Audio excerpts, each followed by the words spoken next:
ये 31 जून का वीडियो है।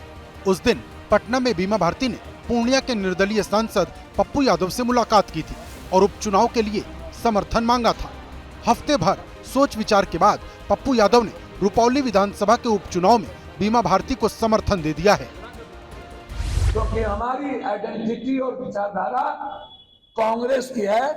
हमारे लोग कांग्रेस की विचारधारा के साथ रुपौली में खड़े हैं। मैं पुनः एक बार रुपौली की जनता से हाथ जोड़ क्षमा मांगता हूं।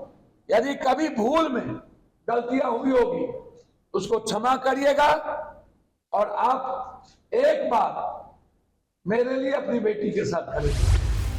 रुपौली में 10 जुलाई यानी परसों वोटिंग है और आज शाम को उपचुनाव का प्रचार थमने वाला है। उससे पहले पप्पू यादव ने अपने पत्ते खोलकर पूर्णिया की राजनीति में नया सामाजिक समीकरण खड़ा कर दिया है। लोकसभा चुनाव में पूर्णिया सीट से आरजेडी की उम्मीदवार बीमा भारती थी। इस सीट से पप्पू यादव कांग्रेस से चुनाव लड़ना चाहते थे, लेकिन लालू यादव ने वीटो लगा दिया था, इसलिए पप्पू यादव को टिकट नहीं मिल पाया। नतीजा हुआ कि पप्पू यादव निर्दलीय चुनाव लड़े और जीते, जबकि आरजेडी की उम्मीदवार बीमा भारती तीसरे नंबर पर चली गईं। पूर्णिया लोकसभा चुनाव में पप्पू यादव को 5.5 लाख से ज्यादा वोट मिले। दूसरे नंबर पर रहे जेडीयू के संतोष कुशवाहा को 5,43,000 वोट मिले। आरजेडी की बीमा भारती तीसरे नंबर पर रही और मात्र 27,000 वोट मिले। अब सवाल यह है कि आखिर वो कौन सी सियासी मजबूरी है जिसकी वजह से पप्पू यादव ने उनकी सियासत को चोट पहुंचाने वाली बीमा भारती को समर्थन दिया। जेडीयू का कहना है कि पप्पू यादव ने लालू के सामने आत्मसमर्पण कर दिया है। अरे तेजस्वी यादव को राजनीति में औकात पूर्णिया में एहसास हुआ है।